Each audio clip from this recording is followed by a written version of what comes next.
Good morning, good afternoon, everybody, and welcome to the January edition of the Wikimedia Research Showcase. Belated Happy New Year, everybody. Hope you had a good break. And I'm very excited today to have here two guest speakers to kick off our 2019 series. We have Martina Balestra and Tasha Snowless from NIU, who are going to be presenting some exciting new research on Wikimedia projects. Before we start, I want to give Miriam a moment to give you an important service announcement. Yes, so just a reminder that this year again, we're organizing the Wiki Workshop, which is the annual gathering of all researchers that are interested in working with Wikimedia data. It's going to be held in conjunction with the web conference, so May 13 and 14 in San Francisco. We have two deadlines for paper submissions. The first one, if you want your paper in proceedings, is January 31st. If you don't want paper in proceeding, you can even submit at the second deadline, which is May 14th. So please submit your amazing work to the Wiki Workshop. Thank you. All right, thanks a lot, Miriam. And as usual, reminder of our house rules, we're going to have two presentations, each lasting about 30 minutes. There's going to be a quick Q&A at the end of each presentation. We have Jonathan, who's, as usual, our host on IRC. So if you do have questions on the YouTube channel or on IRC, please ping Jonathan, who will be relaying them to the speakers. We're going to have a final Q&A session at the end of the two presentations. So with that, without further ado, Martina, I think you are the first one in today's agenda. Thank you. Let me just share my screen with you.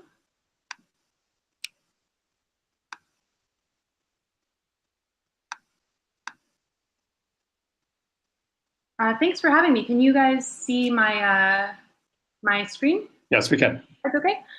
Cool. So in this presentation, I wanted to give you an overview of a series of studies that I did that are aimed at providing a better understanding of the relationship between new Wikipedia editors' motivations and their editing activity. And this work was undertaken in collaboration with Oded Nov, Ofer Arazi, Coy Cheshire, and Lear Zalmanson. So just as a quick agenda, I'll begin by providing some general background on collaborative production or co-production platforms like Wikipedia and why studying editors' motivations can help us to understand activity on these platforms. And then I'll go through the three studies that we did. And the first one relates to how new Wikipedia editors' motivation is related to their activities. So effectively, what do people do and how is it related to their early levels of motivation? And next, we'll investigate how these motivations change over time. And finally, we try to understand how editors' activity and their motivations influence each other as a function of time. Now, a lot has been written about the many ways in which the internet has changed how we connect and communicate and share.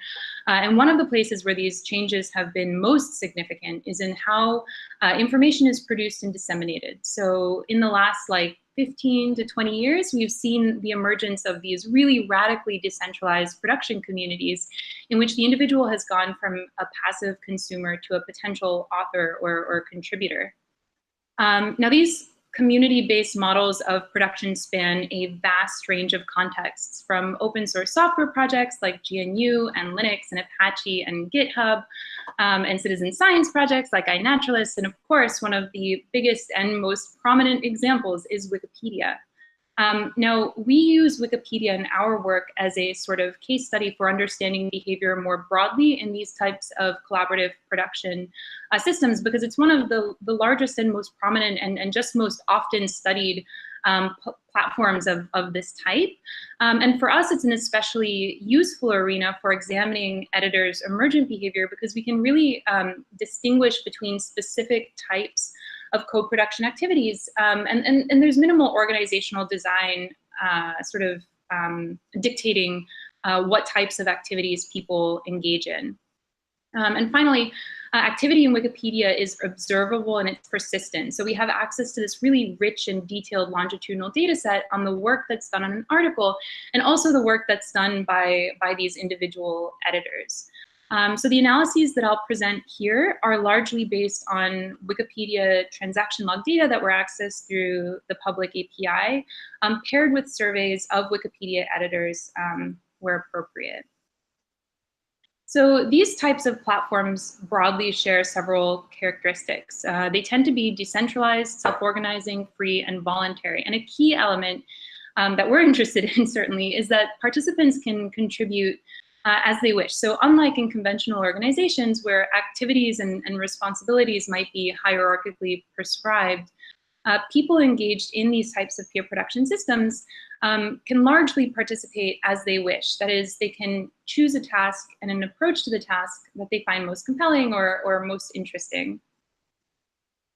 Now, even though participants can choose how they engage in these systems, most people are either minimally engaged or drop out soon after beginning to participate. And this might be related to their motivation. Now, the inequality between the majority of participants who are minimally engaged and the minority who are responsible for most contributions is characterized from different perspectives in various popular frameworks. So, for example, you have the notion of the core and the periphery of participation, the reader-to-leader framework, the power law of participation, and the funnel of participation, excuse me. Now, one explanation for this variation in people's level of activity might be related to their motivation. So broadly speaking, we believe that people who are more motivated to participate in these communities are more active, and those who are less motivated are less active. But empirical evidence of these relationships between motivation and activity and attrition and time is still largely missing, particularly for individuals in the earliest stages of participation who are at highest risk of dropping out. And we believe that this is a function of certain methodological limitations within the prior research. So first, the existing research tends to survey veteran participants, usually long after they've been enculturated into a given online community. So these types of studies really don't help us to understand the motivations and activities of this really vulnerable class of newcomers. They also tend to use cross-sectional survey designs, which inadvertently assume that motivation is sort of a constant construct over time, which we believe might not necessarily be the case here. And finally, they often aggregate these measures of activity so that it's difficult to distinguish between different functional behavioral profiles for the editors. But these differences are actually really important because different activities provide newcomers with different experiences and differing levels of socialization and exposure to community norms. And this may in turn influence both their motivations in the future and how persistent they are in their editing.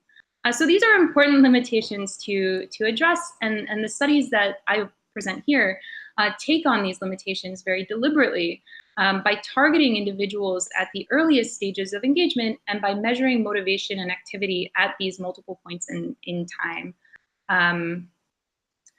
We also used a stratified sampling in our recruitment of participants to our study to ensure that the distribution of engagement within our sample reflects that of the population.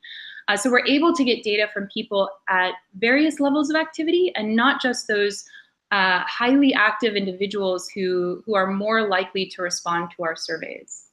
So I think, taken together, this approach should give us a somewhat more accurate view of the relationships between motivation and activity across a more representative sample of the population. Now, all three studies draw from the same data collection event, though each used a different subset of the data as appropriate for the research question that was being addressed. And I'll make sure to talk about what data was used for which study when we're talking about those studies in more detail. So we began by monitoring the first 2 weeks of editing behavior for all newly created accounts during the recruitment interval to classify these new editors according to the activity level strata that each one belonged to. And this enabled us to target participants for recruitment at various levels of engagement and then to adjust their data using case weights in order to sort of reflect the distribution of participation within the community at large. We sent these individuals links to the first survey and 206 people responded. After approximately 6 months, a second survey was sent to the same individuals, and 90 participants eventually responded to both surveys. So then through the API, we downloaded survey respondents' edit transaction logs for the first edit period, which was the period of time between account creation and the submission of the first survey. And again, for the second edit period. And these are edits made between the submission of the first and the second survey. We also downloaded activity data for 6 Wikipedia namespaces. Those were the main article talk, the user talk, the Wikipedia, and the Wikipedia talk pages. And finally, we surveyed participants on 8 motivations that we saw were prominent in the prior literature. And on the screen, you can see a quick, a brief description of each of those motivations. Those were collective, self-expression, social motives, intrinsic motives, and here we interpret that as fun or enjoyment, norm-oriented motives, reputational motives, obligation, and identification motives. Okay, so in the first study, we investigated the relationship between these newcomers, Wikipedia editor newcomers, earliest motivations to participate, and the roles that they come to occupy during the first few months of participation on the platform. So this analysis incorporates the responses from only the first survey, but consolidates the editing activity from both edit periods. And we took both the count and the proportion of edits that were made in each of the 6 namespaces as 2 independent but complementary data sets. We applied k-means clustering to each of these data sets to sort of identify or surface these prototypical behavioral profiles that are based on the distribution of edits that were made across these 6 namespaces. And finally, we used analysis of variance to compare motivations across these behavioral profiles, looking for differences that might give us some insight into why certain people sort of went down one behavioral trajectory versus another. So the cluster analysis of the count data yielded 3 main patterns of behavior. First, we have low volume main article editors, and these are people who made a really small number of edits in the main article space and virtually no edits elsewhere. And just as an aside, this represents the overwhelming majority of our participants and probably of people within the population. We also identified a class of high volume main article editors, and these are people who made a high number of edits to the main article namespace and very few edits elsewhere. And we also found that these people tended to be significantly more motivated by social and reputational motives than the other 2 types of editors that were identified in this analysis. And finally, we have a class that we call comprehensive editors. And these are people who made a high number of edits in both the main article and the user spaces, and a fairly high number of edits in the remaining namespaces.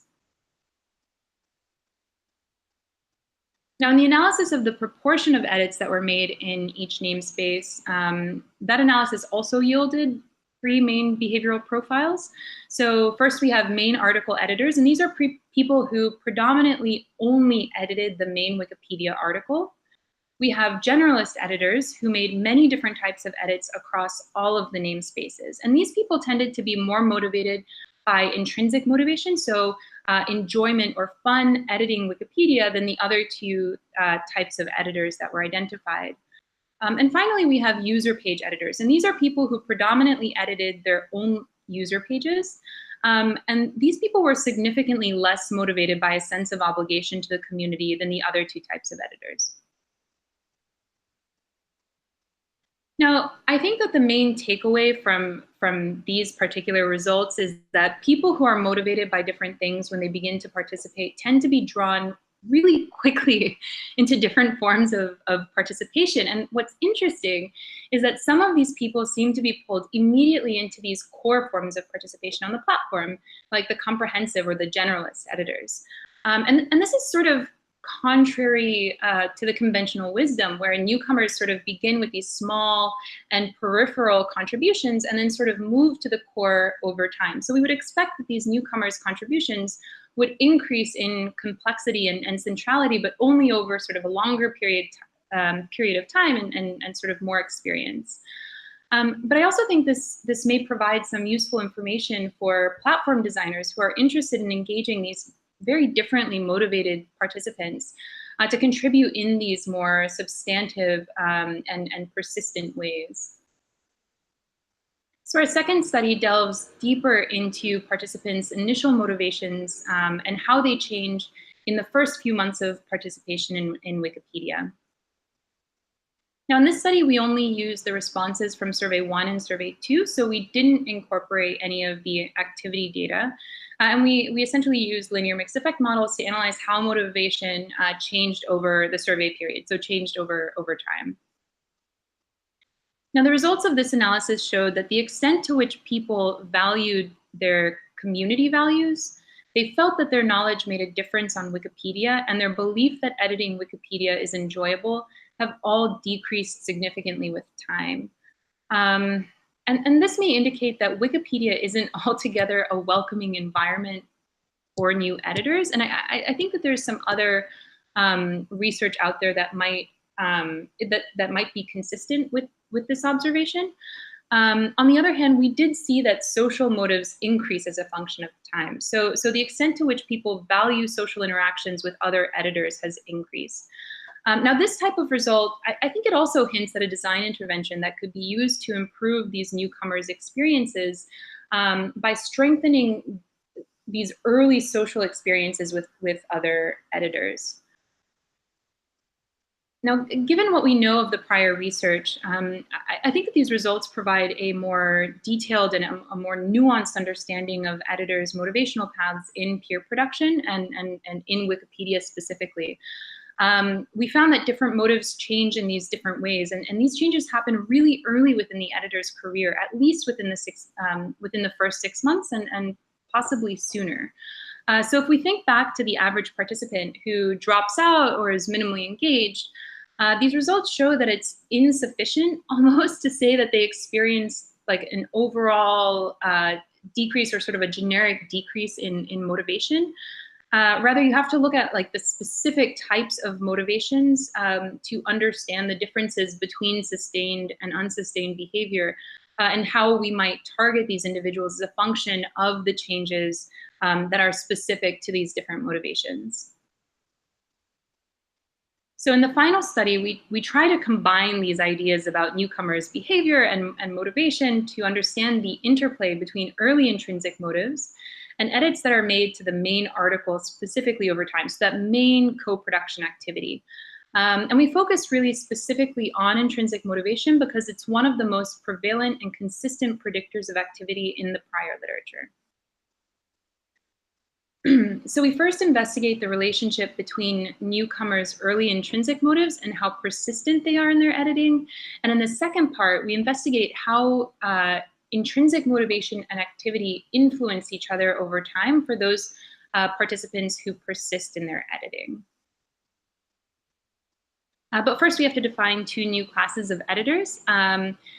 Here we have dropouts, and they're editors who stop editing within the first 2 weeks of engagement, so before they submit that first survey. And we have persistent editors, and persistent editors are those people who continue to edit after the first 2 weeks, so after they've submitted that first survey.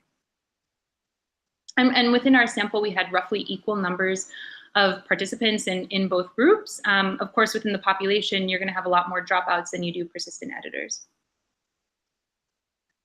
So we first used t-tests to compare editors' early motivations as well as the number of edits that were made in the earliest period of engagement across the two groups. And perhaps it's unsurprising that we found that persistent editors are significantly more motivated by intrinsic motivation. So that was sort of fun and enjoyment.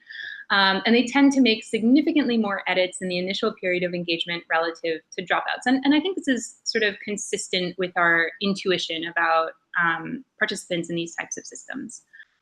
But we then asked whether these two things are related. So essentially, are people reporting higher levels of intrinsic motivation because they've been more engaged in the platform in that earliest critical period of engagement? So using OLS regression, we found that motivation was not a function of the number of edits that were made. So essentially, early motives, or at least intrinsic motives, are formulated through some other means and not contingent on the individual's earliest experiences in the main co-production activity. So editing the main Wikipedia article.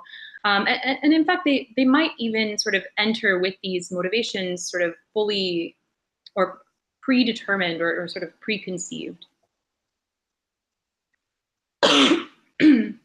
So next we use structural equation modeling to investigate the interplay between these levels of motivation and editing activity for persistent editors only over a longer period of time. So the figure on the screen illustrates the composite path model that was used for the analysis. Path A measures the effect of the number of edits in the initial period of activity on that level of motivation that was reported in survey 1. Path B measures the effect of motivation from survey 1 on the number of edits between survey 1 and survey 2. Path C measures the effect of motivation in survey 1 on motivation in survey 2. Path D measures the effect of edits in the intermediate period of activity on motivation in survey 2. And finally, Path E measures the moderating effect of the activity done in that intermediate period on the change in people's motivations between the two surveys. So again, we found that the early number of edits do not influence the level of motivation reported in survey 1. So essentially reproducing that first regression that we did, and that's the result on Path A. But we also found that these early motives do not turn around and in turn impact the amount of editing work that's done at later stages. So that's the result on Path B. However, we did find that the number of edits that was made in this intermediate edit period does have a marginally significant effect on the level of motivation that's reported in survey 2. So the more they edited, the more motivation they had to edit, but only at this later stage. And this is consistent with our expectations and what we've come to expect from the prior literature.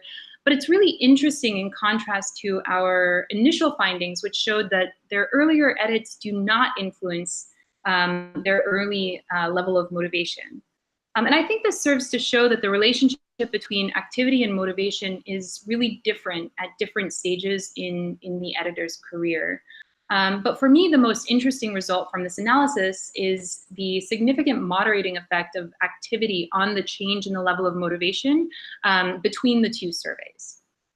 So we dug a little deeper into this interaction effect by looking at the marginal effect of activity at these different levels of initial motivation.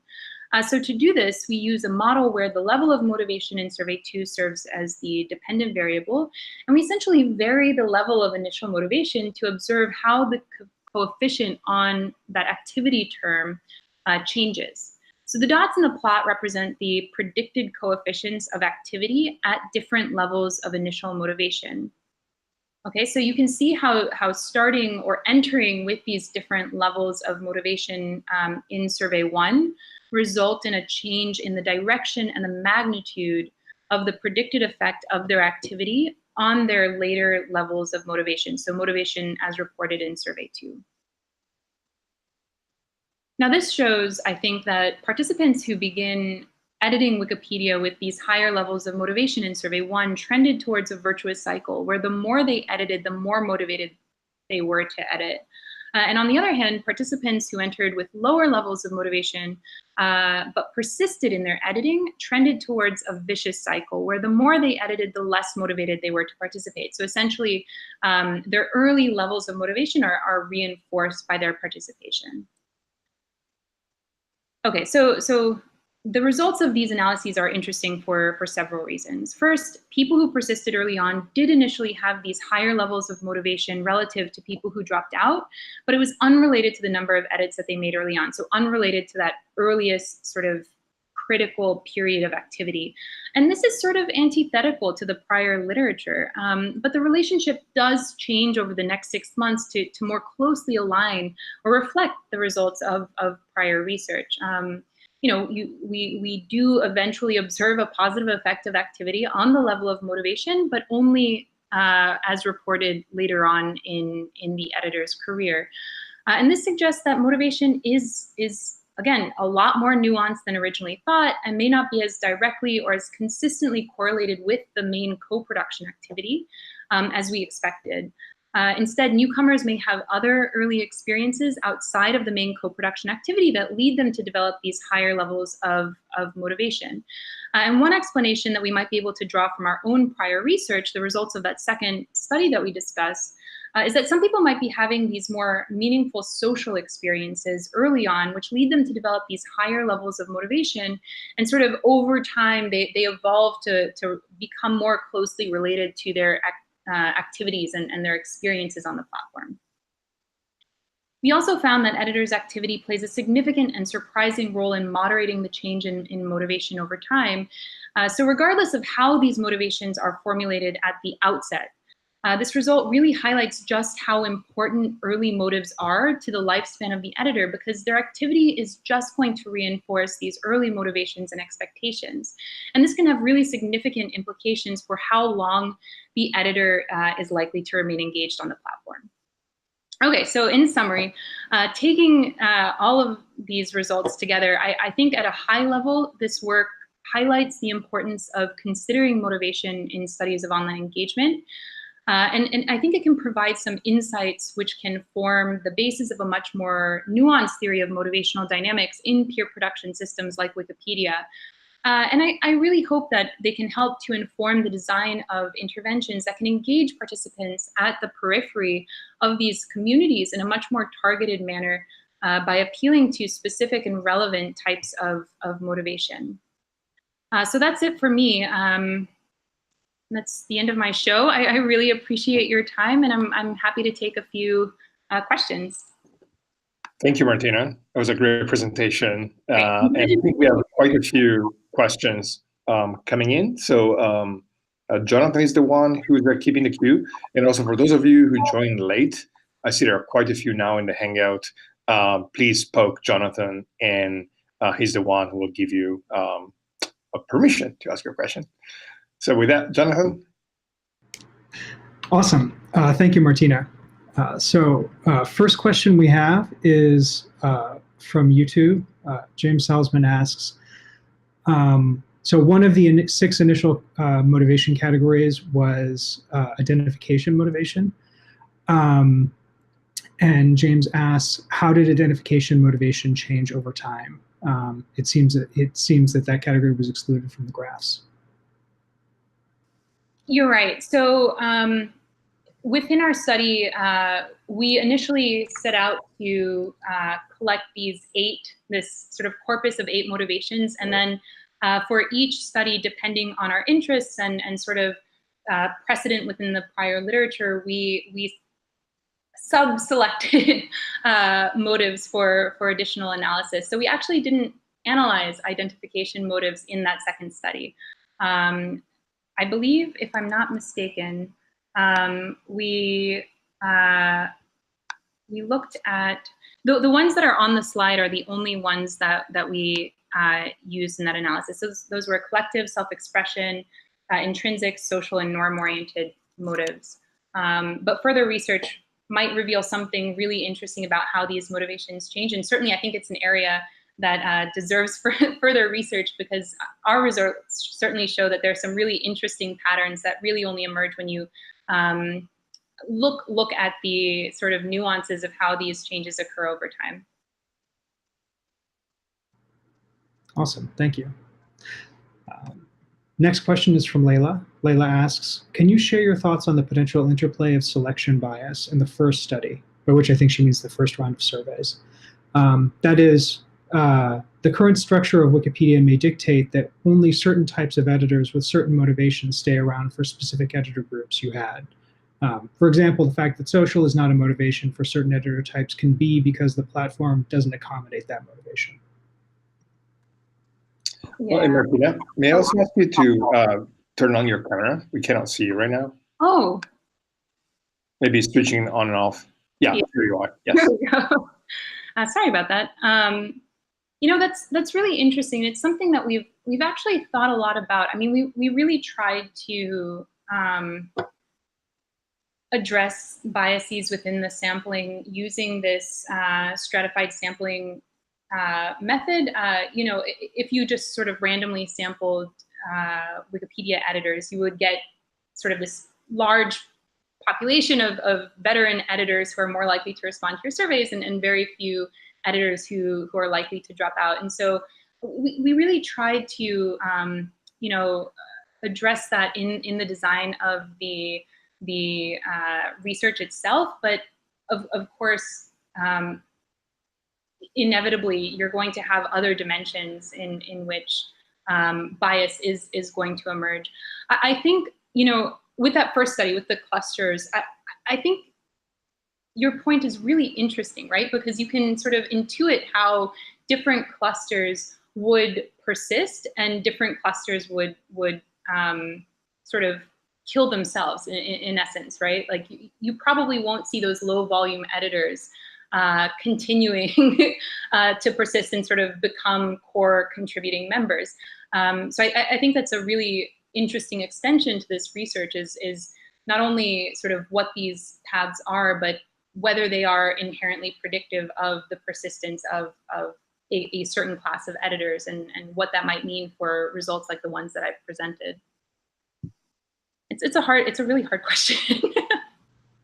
Yeah, I agree. Layla's good at the hard questions.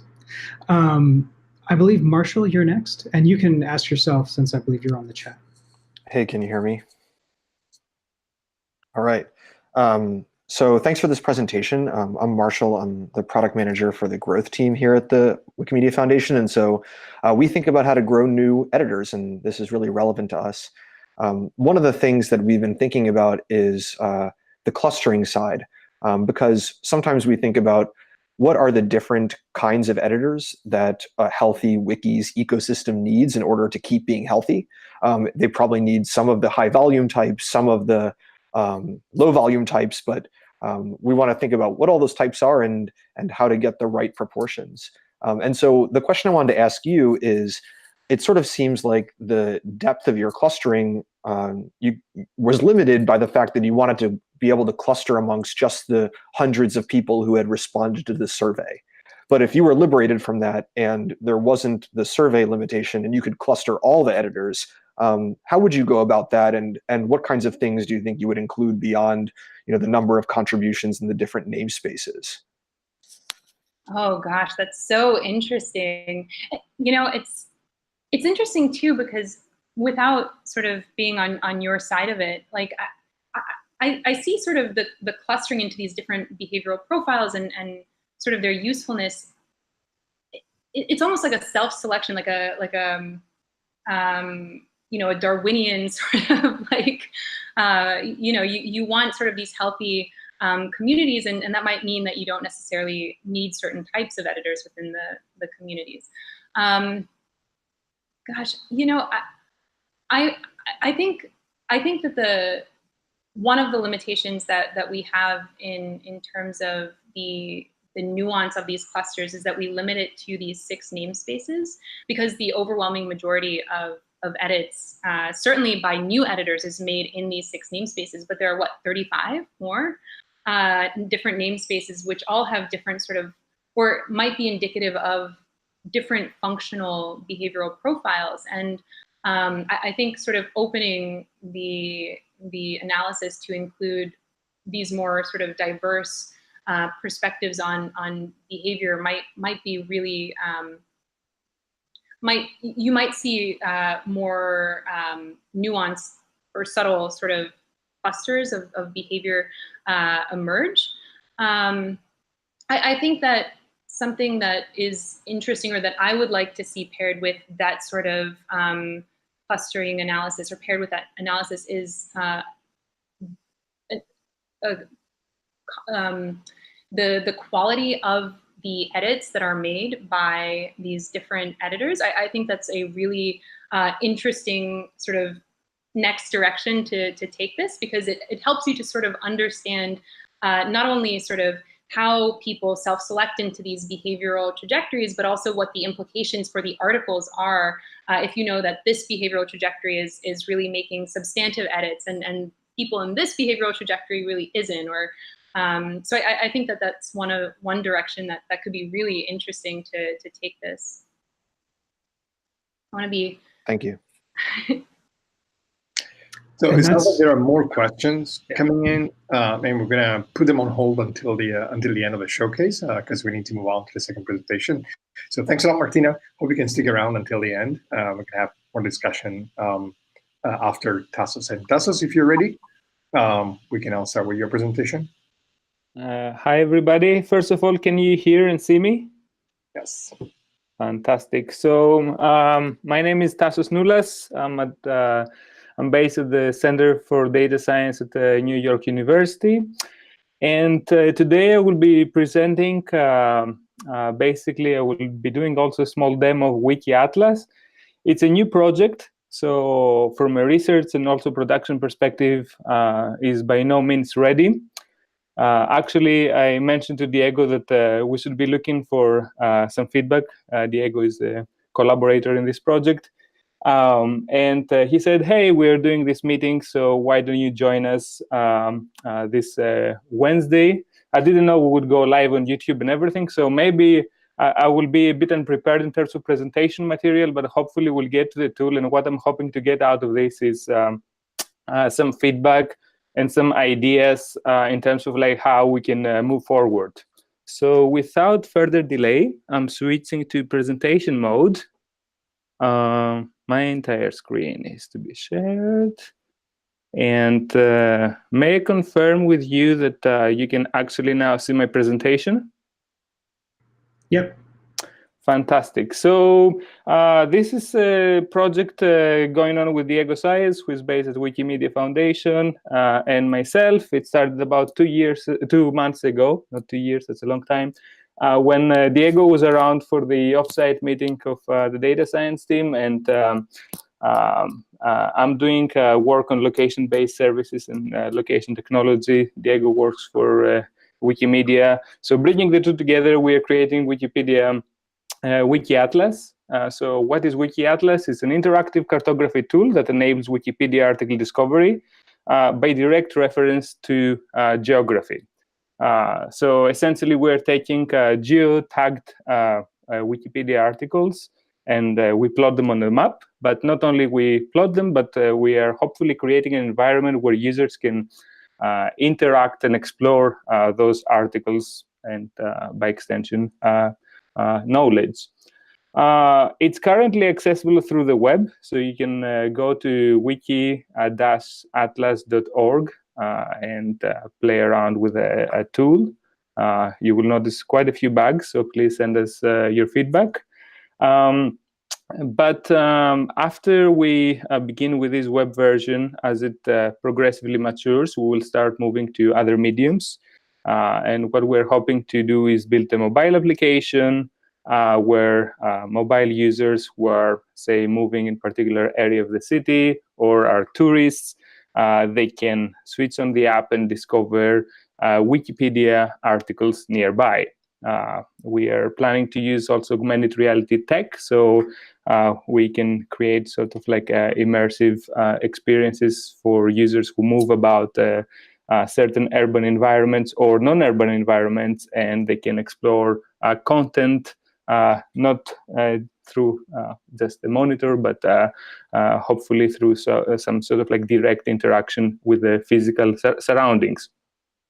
What sort of questions we're looking forward to addressing from a more research perspective? And these we have not answered, but I'm posing some of these hopefully to give an idea about the sort of like scientific/research purposes of the tool. So we want to understand what is the impact on Wikipedia user experiences when exploring content through these new mediums. So obviously we can explore Wikipedia through its web interface, but what about accessing through other mediums? Do users discover different things? Do they learn more? And do they remember content and knowledge better? And then from the editor's perspective, the idea of providing a direct visual experience of Wikipedia articles could hopefully help them gain more insights in terms of like article coverage around the world, what languages are represented in what areas, and so on. Hopefully, some might be also motivated by discovering that some areas are very underrepresented, and then we can hopefully proceed with more contributions there. Right, so this is an image, and I have not moved to the demo yet. That's just a slide of what the tool looks like. So this is basically, we can imagine a user navigating in the area of Amsterdam and exploring different articles. What you can notice immediately is each article is represented by a three-dimensional cube. The height is proportional to the number of views that the article has. We will discuss this particular popularity feature a bit later. But essentially, we have a few features on the top left. We can search by category. So we can look for parks, museums, buildings, and so on. Top right, we have location search. So users can search by address, town, city, and so on. And critically, to the bottom left, we have a popularity filter, which I will showcase later. So especially for urban areas that are extremely dense in terms of content, we can use this filter to remove articles that are less popular. So users can start exploring the most significant articles perhaps first. That's something we can discuss also a little bit more in the next slides. So one might be wondering why geography? Why do we seek in fusing together these two aspects? So first of all, geography is very important in learning. Spatial context and locations are key reference points in human cognition. Episodic memory is a lot about recalling specific things with respect to places and locations. So with Wiki Atlas, we are seeking of realizing this relationship in a deeper way. Number two, humans naturally organize in space. Information and knowledge is generated there. So we congregate since antiquity, since our tribal times in villages. Then we have urbanization, larger cities, and so on. We tend to organize in geographic space, and we tend to generate information and knowledge there. And perhaps as a consequence of this process, a large fraction of Wikipedia articles already comes with geographic coordinates. And essentially, that's how we built them up. We took all those articles where we have exact location, and we generated essentially the map of those. A question that remains is, what do we do with those articles that basically do not have a geotag? And for this, we will discuss a bit more our intent to represent also popular people and notable people at specific locations. So given a person, we know usually their town of birth, but say getting a place, a city like New York City, where you have perhaps thousands of notable people, how do you represent those in space? Is it even meaningful? And from a sort of like a more abstract perspective, when you move away from people that are in a way more directly associated with space, and say you're given an article, say about trigonometry, can we still find geographic associations, perhaps through processing the semantic or word content of these articles, and also find ways to associate them with a space? Right, so a few points on the features we are using on the map about articles. So we are fostering a popularity-based exploration with these three-dimensional, basically, objects. Each article is a three-dimensional object. Its height is a popularity. The question there is, do we actually bias users to the most popular content? And in a way, of course, we do. But we also use other visual features, such as text, in order to allow for users to also note and explore the less popular articles as well. And our goal in that respect is can we sort of like enable users not only discover what is the most important somewhere in terms of like collective attention by users, but also can we enable serendipitous discovery of less popular items, things that we could potentially be interested about, but they're not immediately brought forward to our Wikipedia experiences because they're not as popular. Then a few questions there. Popularity is represented as the height of these 3D shapes. One big question we had was, do we use a 3-dimensional space to represent things or a 2-dimensional space? There are pros and cons for that. So 3 dimensions allow for a more immersive experience. There's also more space that is at a particular zoom level and type represented as 3-dimensional sort of like environment. Of course, that comes with more computational costs and so on. So there's various trade-offs to consider in that respect. Location search, as we pointed out, we have a geocoder tool. We use Mapbox. For those that maybe have not heard, Mapbox is a cartography platform that you can create your own maps having the right data. So they provide a geocoder tool that we have added as a feature to the map, so people can search by address, place, city, or country. But going deeper into this particular aspect, things that we consider now, and there are problems, is something that people refer to as geo-normalization. So let's say we talked about popularity before. We have a few thousand views for an article in New York, say 5,000 views, and if you would compare this, say, to an article that has the same amount of views in a small village in a Greek island, would it mean the same? So obviously, bigger cities, metropolis, and so on attract more attention. Then, in order to process information uniformly across heterogeneous geographic spaces, problems like that need to be somehow taken into account. And of course, one thing is what sort of like variables you consider. The other thing is what sort of visual interfaces you build around that. Another issue that we are currently working on is to enable discovery across different geographic scales. So obviously you can open the map and you can zoom in and you can look at specific neighborhoods or cities. But then if you zoom out and you look at a country or a continent, so how do we enable discovery at higher levels of hierarchy? This is something we have not addressed, but things such as taking, say, the European continent, I would like to visualize, say, all historic battles or war acts that took place there. Could I do this? And so moving on, another feature we discussed before is category search. So this is a snapshot of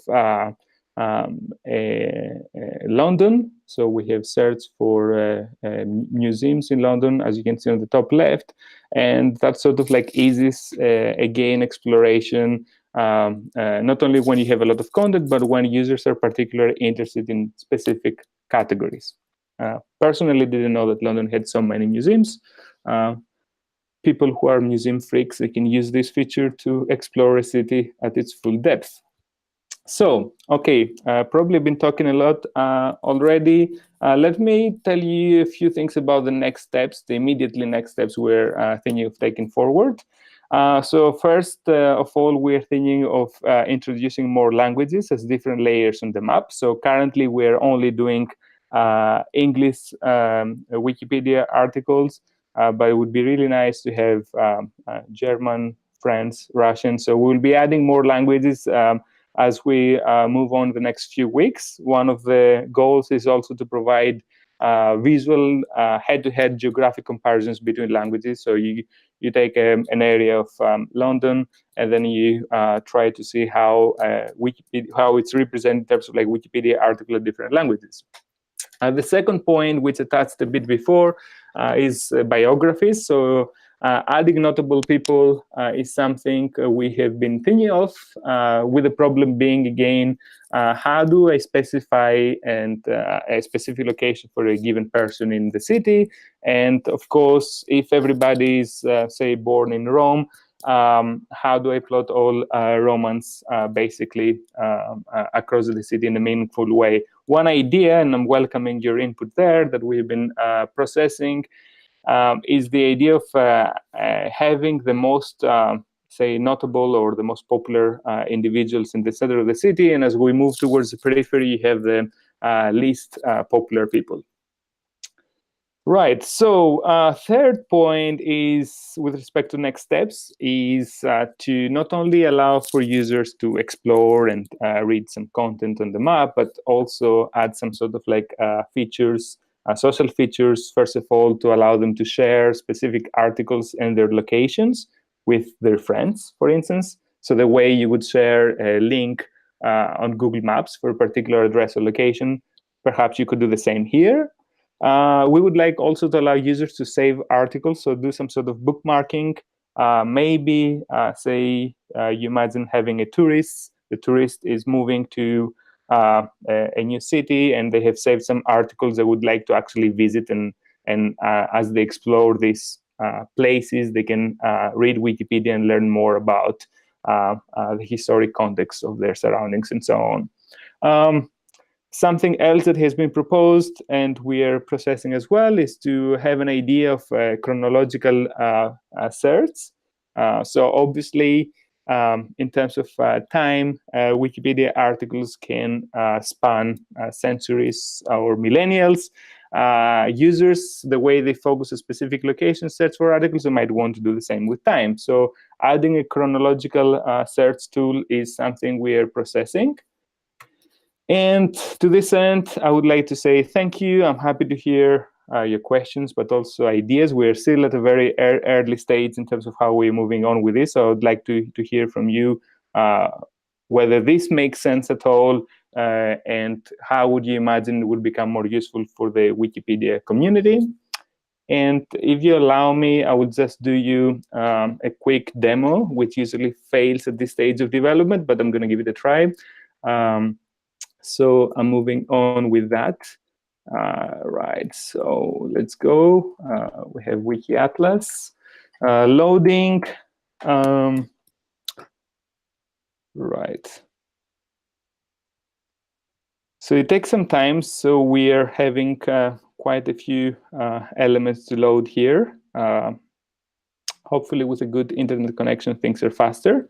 So we're in New York already. In the center, you can see also there's more activity. You can see the most popular articles are around the World Trade Center for perhaps good reasons.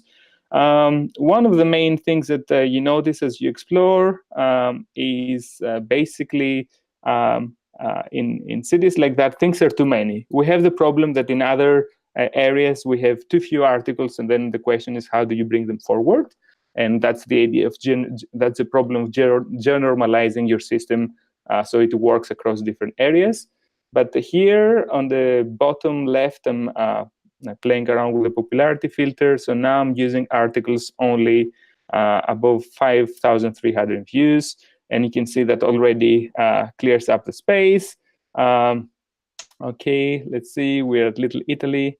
Let's click, and we can get basically a brief of the article, the first photo that appears on the article, and if the users want to explore more, they can actually click and read the actual Wikipedia page.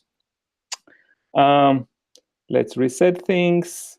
As we discussed, we have location search. So let's move to Rome. Rome is an interesting place from the point of view of Wikipedia and Wiki Atlas, I guess, given its basically tendency to accumulate a lot of historic information. So the interface, as you can see, sometimes is not really fluent, but we're working on that. So this is Rome. Again, we have quite a few things to discover. let's say we're searching for a particular category of things interested in status, and hopefully it will work. No, it didn't work. Oh yeah, it did. It takes some time usually. Okay, so we have the ecstasy of St. Teresa, and we can explore their particular status and so on. I guess that gives an idea of how things look. We have this basically three-dimensional to two-dimensional view of the map. Sometimes looking things from above is easier. Sometimes when you search for particular things, it makes sense to go 3D and perhaps rotate and see things from west or east. And we have not developed a mobile application yet, but that is to follow soon. But we have this basic feature where you can at least center in terms of like user location. So I click and then you can see my location on the map. That's IP geocoding based, and then I can see what is there in terms of like things near me. I think probably had enough of this demo. You can go explore on your own. Please report problems, and thanks again for attending. Thanks a lot, Tassos. That's really exciting. And you have a full feature set request on IRC that we'll be packaging and sending your way. That's fantastic. We're going to be like responding to questions.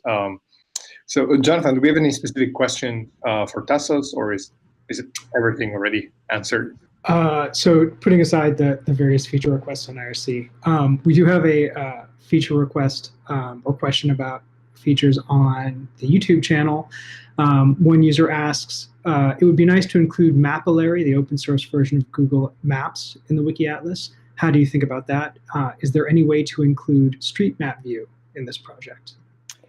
Yes. So there's various considerations we have been making on that. I think having street map views also matches our idea of having an augmented reality application where you actually have not only a view of the information, of the Wikipedia information in a particular location, but also you get direct visual clues in terms of like the physical surroundings.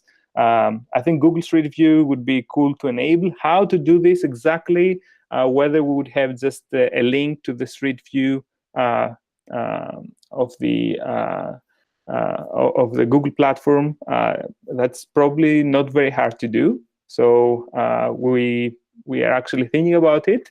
Another point perhaps relating to that is the fact that currently we use the gray dark layer of the map.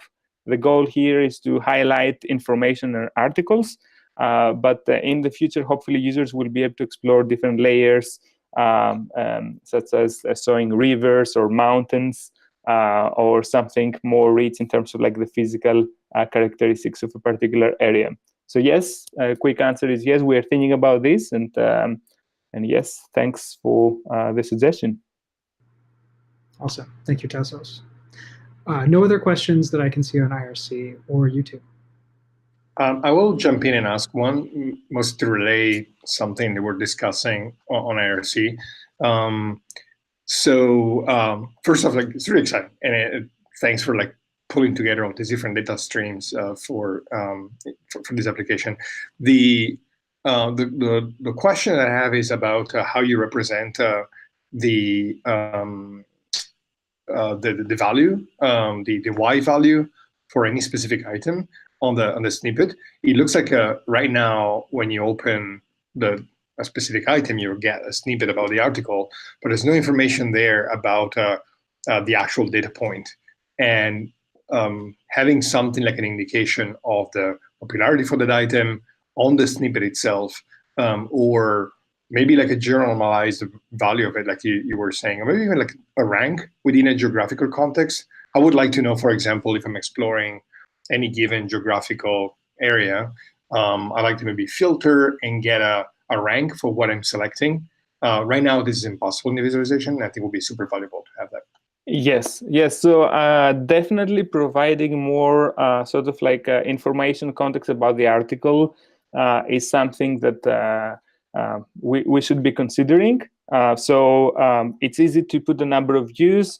You can also put, perhaps we could consider having a specific link maybe within the website where you click a link and then you get some sort of like general statistics about that article. Ranking is also something we are preparing. So one of the things we were thinking to consider is to adapt the height of this sort of like article bars according to the zoom level. To do that, you would need to have some idea. So for each article, not only you would need to know what's the popularity of the article, but also the popularity of the surrounding article, so you can normalize accordingly. So we are trying to do this. And of course, we have constraints by the tools and platforms that we use for this particular production. I think Diego is preparing something in terms of ranking. So let's keep in touch for this. And I'm looking forward to getting some more feedback. And we would be happily introducing some more of this. Of course, one big question here is, who do we present this? Who do we build this tool for? Is it for the general public? So I showed this tool to my parents, and they liked it. But then if I would show to my dad some sort of like specific scientific related statistics about an article, maybe he wouldn't be able to pick this up. So I guess the trade-off here is to add more features that are relevant for specific audience, but also to make it simple enough or present those features in a manner that doesn't disrupt views for more general audiences as well. That makes sense. Thank you. Any other question from the room or from IRC before we open the floor to questions about either of the presentations? Nope. Okay. Nothing else in IRC. All right. So shall we go back to the original queue, Jonathan? Yes, I believe it's you, Aaron, and me. Oh, okay, great. So Martina, you still there? Yes, yes, I am. So first off, I really want to commend the effort you put into this work to think about the design and outreach implications, not just the research implications. I think it's very valuable for people who are attending the presentation. But the other thing I want to ask you, in the very first set of results, the fact that you focused on the question of what you call responsibility and obligation really caught my attention, because from what I recall from a literature that I'm familiar with, and it's been a while since I looked into the intrinsic motivation literature, the specific motivation related to a sense of responsibility or obligation is not one of the themes that comes up most frequently.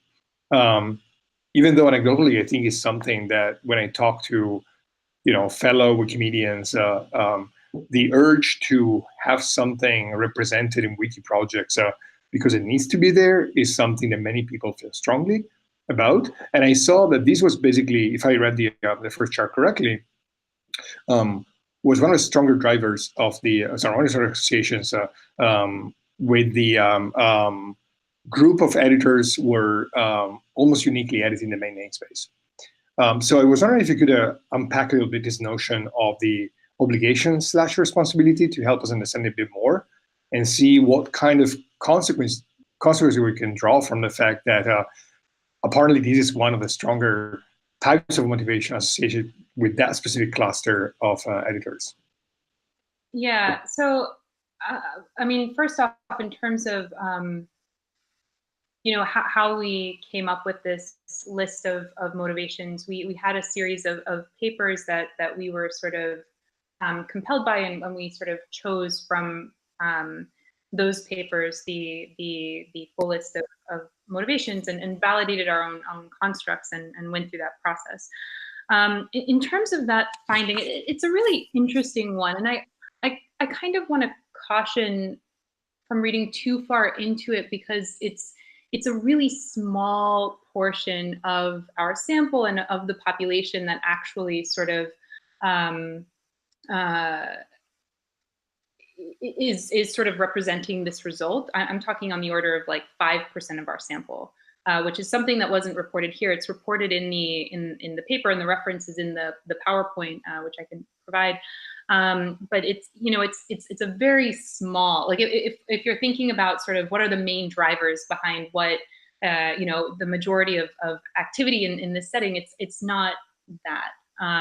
But it's interesting nonetheless. And one of the things that we sort of thought about with this obligation is so generally it's people who are predominantly editing their own user pages who are significantly less motivated by this sense of obligation. And so the idea that we had was perhaps these are people who are just generally more motivated by some form of self-interest than your other contributors, and that sort of emerges as a lower sense of obligation to the community at large. But that's sort of the explanation that we offer in the paper. It's definitely an interesting one, and you can see how it's sort of tied to or related, or it sort of has a flavor of these instrumental versus non-instrumental, intrinsic versus extrinsic motivation, like that discussion. You can see how it sort of sounds a little bit like that, and so I think it's definitely worth investigating more. It's a really interesting one, but again, it's really a small fraction of the population that it actually represents. Understood. Yeah. Thank you.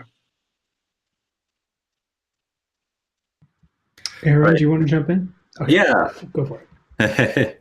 So, hi, Martina. Thank you for coming to present this work. I really appreciate it. So I wanted to ask you about 2 places that I noticed that you said that your results challenge past work. So one of the cases was when considering legitimate peripheral participation and how people organize their activities. Another place, it sounded like you were saying that your results challenge this idea that motivation drives activity, if I was understanding that right. And please feel free to correct me. Essentially, what I would like to ask you to do is to help unpack those and to help me understand like what exactly is refuted and where you think we might look next to see what's really going on. Sure. So I think the main claim is that our understanding, or at least when this paper was written, or this work was done several years ago,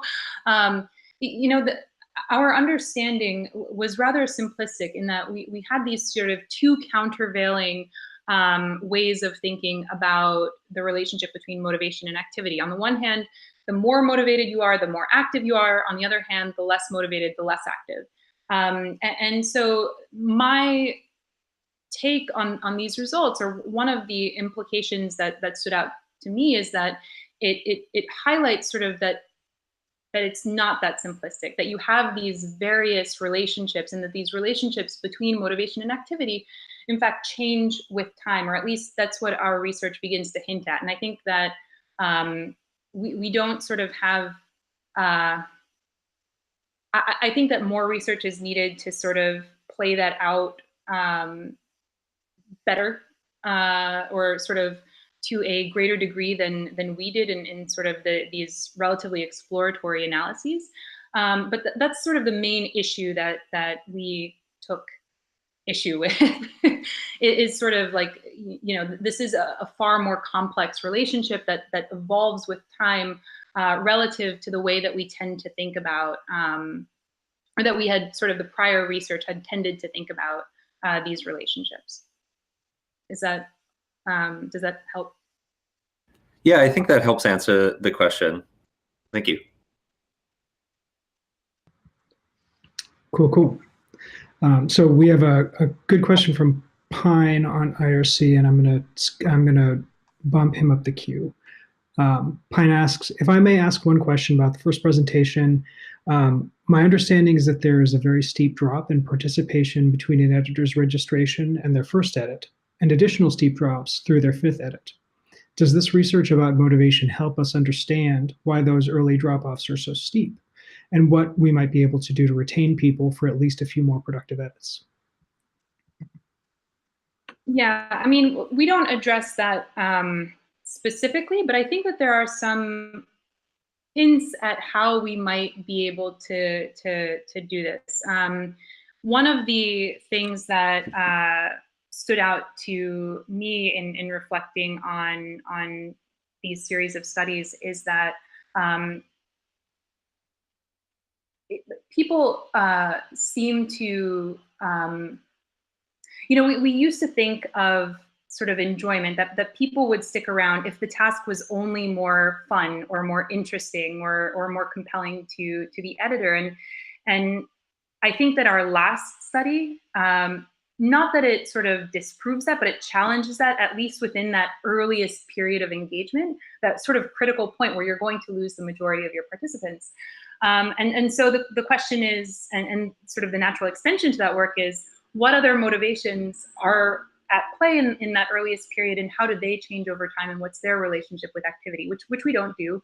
But I think if you look at the second study that I presented, you have this hint that perhaps interface interventions that sort of are compelling to the social motivations of the individual. There are social expectations, sort of designing interactions or a platform for meaningful interactions with the other editors might help to keep them not through the sort of main intrinsic motivation, the one that we tend to think of as associated with activity, but rather through these other more social oriented motivations. And hopefully over time that'll sort of result in more sustained participation, but only more research in this area will tell us if that's sort of a viable solution to, or one of several viable solutions to addressing that problem. Yes, I agree. So no more questions other than mine. So I'm gonna ask mine. So I was interested in learning whether you'd considered the impact of those interactions, the kinds of interactions that editors had on motivational shifts between, say, the first survey and the second survey. So there's been a good deal of research on the impact of initial experiences with other editors, including reverts, warns, welcome messages, etc., on retention. And I wondered if you had thoughts about how positive or negative interactions might have particular impacts on motivation, and whether, I suppose, that might be different depending on the trajectory of the editor across the different groups that you were presenting. Sure, that's really, really interesting. I mean,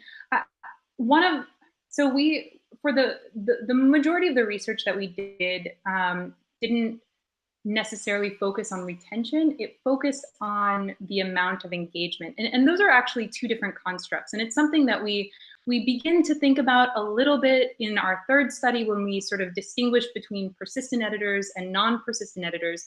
But really, those are sort of different phenomena. You could be really, really active in that initial period, but you could drop out, right? And so we don't necessarily address this question of retention that explicitly, at least not over sort of all three of these studies. And I think that it's a really hard question to answer too, because we have access to these transaction logs, but these transaction logs, they reflect behaviors that are sort of on the platform itself and not necessarily between the editors. And so those sort of interactions, in terms of measuring them, it's a much harder question. And so for various reasons, we haven't sort of empirically addressed them. But I have no doubt, perhaps it's a great thing to say as a researcher, I have no doubt that these interactions play an important role in the way that these motivations sort of develop over time for the individual, and likely moderate the relationship between their motivations and their activity and retention and attrition and these other sort of activity or task-oriented measures that we're talking about. I think that that's probably, in terms of this type of work, sort of the next major thing that really needs to be addressed is the role of these interactions and how they can be moderated by, you know, community management schemes or sort of platform interventions to sort of bring about the best in these communities. But sort of intuitively to me, it makes a lot of sense that these interpersonal interactions that are occurring on the platforms are hugely important in understanding this question. Great, thank you. Awesome. And I think with that, we're at time. And so we're going to close here our showcase. So a virtual round of applause to our speakers. Thanks a lot for sticking around until the end. And thank you, NYU, for this amazing research. And see you all next month for the next showcase. Thanks for hosting us. Yeah, thanks for having me.